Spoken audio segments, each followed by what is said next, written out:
নমস্কার, রুমলি কুকিং এ আপনাদেরকে স্বাগত জানিয়ে শুরু করছি আমার আজকের রেসিপি। আজকে আমি নিয়ে এসেছি একটা নতুন রেসিপি। সেটা কি, চলুন শুরু করা যাক। প্রথমে আমি ডিমটাকে সিদ্ধ করে একটু হলদি লবণ দিয়ে ভেজে রেখেছি। আমি বানাবো ডিমের কারি। সেটা কিভাবে বানাবো, পেঁয়াজ ছাড়া বানাবো।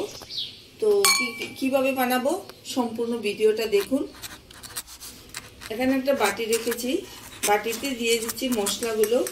দিচ্ছি স্বাদ অনুযায়ী নুন, দিচ্ছি জিরের গুঁড়ো আর ধনের গুঁড়ো মিক্স করে দিয়েছি আমি 2 চামচ। দিচ্ছি আমি লঙ্কার গুঁড়ো অল্প, হলুদ দিয়েছি সামান্য,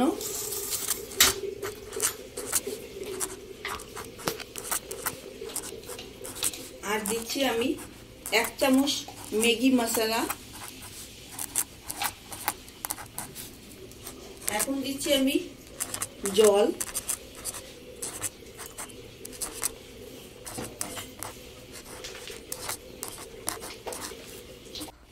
এক চামচ আদা রসুনের পেস্ট, দিচ্ছি আমি 2 চামচ টমেটো সস,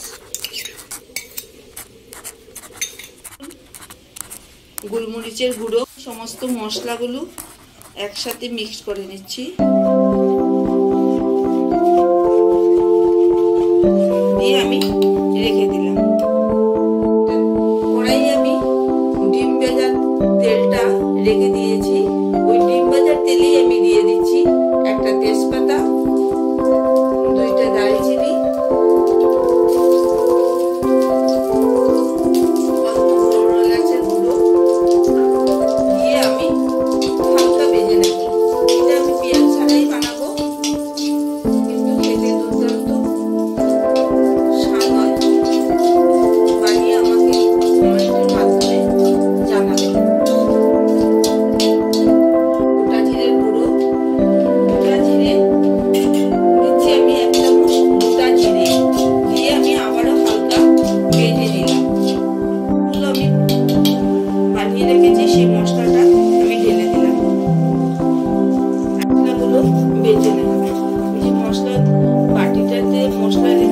সেই বাটিটাকে ধুয়ে আমি জল দিয়ে দিলাম।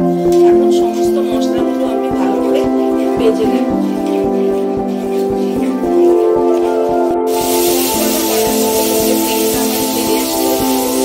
আমি অল্প জল দিয়ে আবার আমি মশলাটা ভেজে নেব। দিচ্ছি পরিমাণ মতো জল।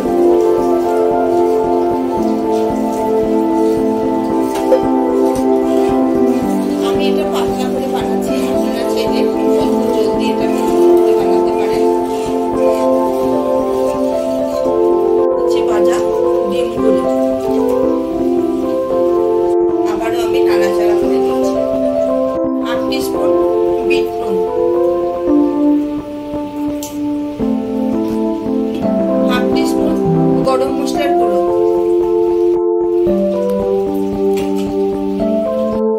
দিচ্ছি এখানে আমি একটা ফ্রাই প্যান বসিয়ে দিলাম।